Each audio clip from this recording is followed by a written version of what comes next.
अस्सलाम वालेकुम दोस्तों, आज हम आपको साइन वेव यूपीएस का ट्रांसफार्मर डिज़ाइन करने का तरीका बताएंगे।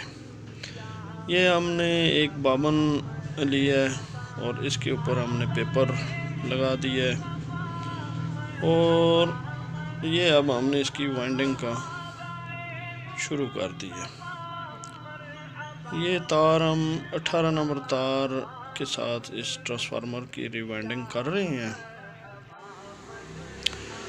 ये अब हमारी वाइंडिंग इस ट्रांसफार्मर की हो रही है और हर लेयर के बाद हमने एक लेदराइट पेपर जो है वो इस ट्रांसफार्मर में लगाया है। और ये देखें, ये अब ट्रांसफार्मर तकरीबन मुकम्मल होने के नज़दीक पहुंच गया है। ये कुल 346 टर्न देनी है और ये हमारा ट्रांसफार्मर मुकम्मल हो गया।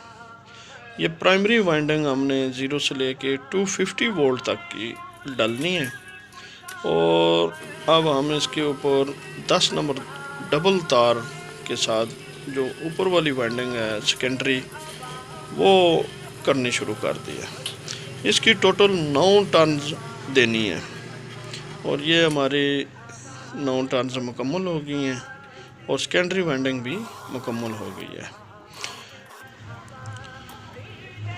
और ये अब हमने कॉइल को मुकम्मल कर लिया है और ऊपर पेपर लगा दिए हैं। ये हमारी 0 लूप है और ये 250 वोल्ट की लूप है और ये दूसरी जानब 6.5 वोल्ट की 10 नंबर तार से डबल तार से वाइंडिंग है। और ये 52 हमारे साइज़ इसका 2 इंच बाई 3 इंच का साइज़ है।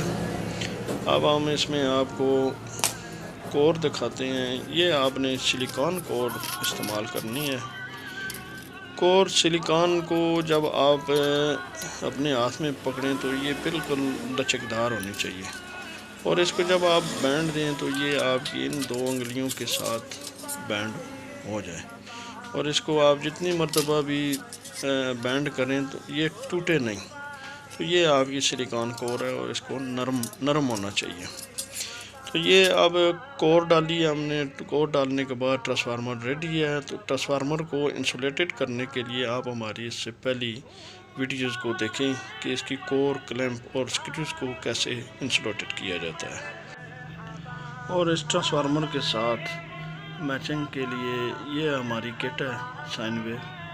ये SMD में है और इसके अलावा ये इसके साथ मॉड्यूल है।